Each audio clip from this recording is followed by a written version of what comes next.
উনি একজন সেলিব্রিটি এটাই জানতাম, কিন্তু প্রার্থী ডিক্লেয়ার করার আধ ঘন্টার মধ্যেই টিএমসির আইটি সেলের বা বিভিন্ন রকম অনলাইনে যেসব ছবি ভাইরাল হয়েছে তাতে আমার মনে হয়েছে যে বিধানসভার মতো পবিত্র জায়গায় পাঠানোর জন্য বা আইন প্রণয়নকারী সদস্য হিসাবে পাঠানোর জন্য মানুষ আমাকে ভুল বুঝতে পারে। তাই আমি সেটা 24 ঘন্টা যেতে না যেতেই সিদ্ধান্ত নিয়েছি যে এটাকে প্রার্থী রূপে রাখবো না, এবং আমি 1 সপ্তাহের মধ্যে বালিগঞ্জের নেক্সট নাম তৃণমূলের লোকরাই তো সব করেছে। যে সানিয়াত চৌধুরী নিয়ে গেছে সেটা করেছে, এখনো ওই সানিয়াতের তৃণমূল কংগ্রেসের হিসাবে আছে।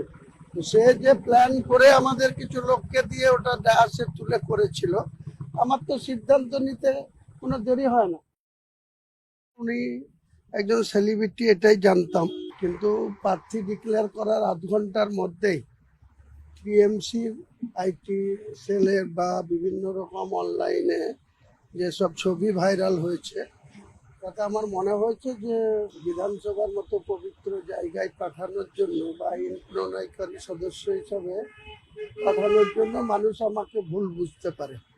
তাই আমি সেটা 24 ঘন্টা যেতে না যেতেই সিদ্ধান্ত নিয়েছি যে এটাকে প্রার্থী রূপে রাখবো না, এবং আমি 1 সপ্তাহের মধ্যে বালিগঞ্জের নেক্সট নাম তৃণমূলের লোকরাই তো সব করেছে। যে সানিয়াত চৌধুরী নিয়ে গেছে সেটা করেছে, এখনো ওই সানিয়াতের তৃণমূল কংগ্রেসের হিসাবে আছে।